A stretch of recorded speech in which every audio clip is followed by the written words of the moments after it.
Welcome to YOUCANIC. Today here in YOUCANIC we have a 2014 Chevy Cruze, and on the Chevy Cruze we're going over the procedure to remove your steering wheel in case you need to gain access to the clock spring or anything else behind that, like your combination switch.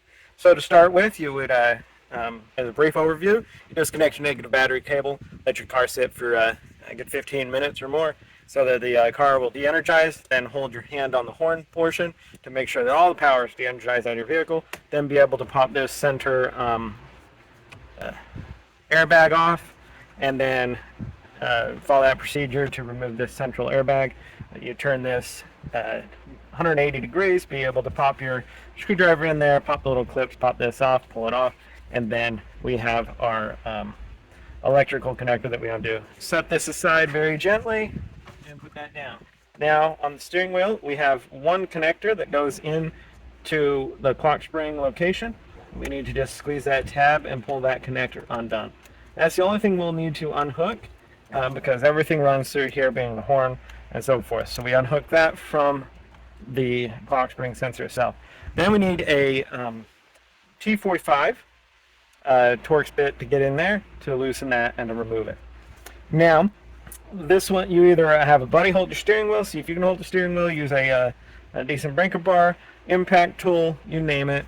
There also is, right up here in the bottom, there is a hole where you can insert a very long screwdriver.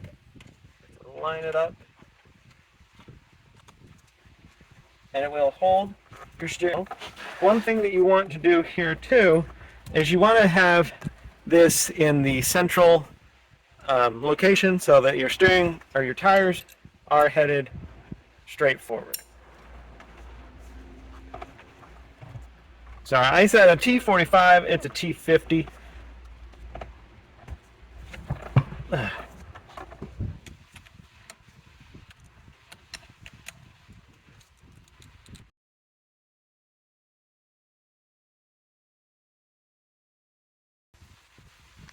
Alright, so I tried it with the pin up in there. If I had some help, I would be able to do it. Otherwise, bringing out the big gun and able to undo it with the big impact. There we go. Undid, removed, and we set that bolt aside. And now we want to just make a line here so that when we put it back on, we line up all the same splines our steering wheel was when it was removed. Which actually, it has a nice indent in there, and there's an indent in the steering wheel, so pretty much fail proof. So now that we've undid the bolt, we've undid the electrical connector, we should just be able to pull back on this. Make sure that we feed this back through the hole there, because that stays attached to the clock spring portion of our unit. And so that's the removal of our steering wheel from our Chevy Cruze. And one thing you're going to want to make sure that you keep your clock spring also in the upright position so that you don't get it off. This can only turn a certain amount of revolutions to the right, a certain amount of revolutions to the left, generally 2.5 or 3.5 depending. And if you turn it farther than that, you'll break the ribbon tape inside there, and then you will mess up the SRS system and definitely have to replace this if you weren't taking this apart to replace it at this time. If you're just taking this portion apart to be able to work on the combination switches, and you don't need to replace this, that's why we want to make sure that we keep this up. So you may put a piece of tape on it and keep it in that upright central position. And you can see that we have a yellow indicator in the window here, and so we want to have that essentially in the middle there. See, if we turn it, that'll come back on as we go around too many revolutions, but that is a good visual indicator of where we should keep this.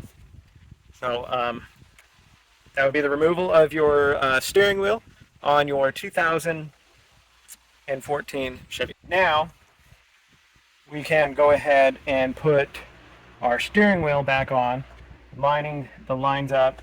And this one's actually pretty nice. It has some solid splines, so you can't really have this off. It's already set that it can only go really one direction.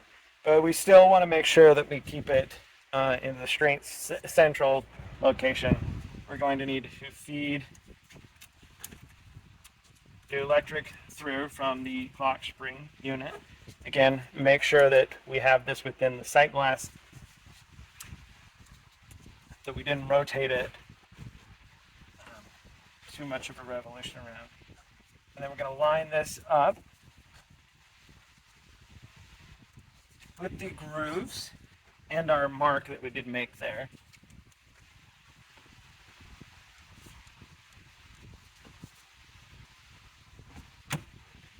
And be able to install that. And then there is a little tab here and other things that keep that clock spring aligned where it needs to be. And now we have our one electric connection here. It goes into the clock spring and we can connect that. Then we install our large 50 bolt here and tighten that up.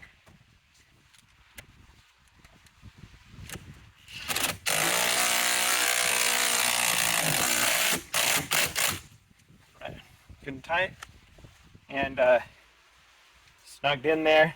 Had some thread lock on it, that's why it was resisting a lot to go in initially, but it's in there and it's tight. And then the last thing, when you're putting this all back together, we're now ready to put our airbag back on. And again, electric is still disconnected for this process.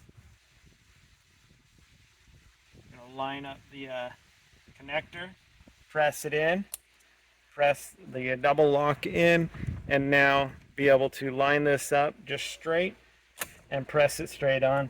And that is the way you put everything back together for your steering wheel, airbag, and all of those components that you need to put back on if you in the order in which you took them off.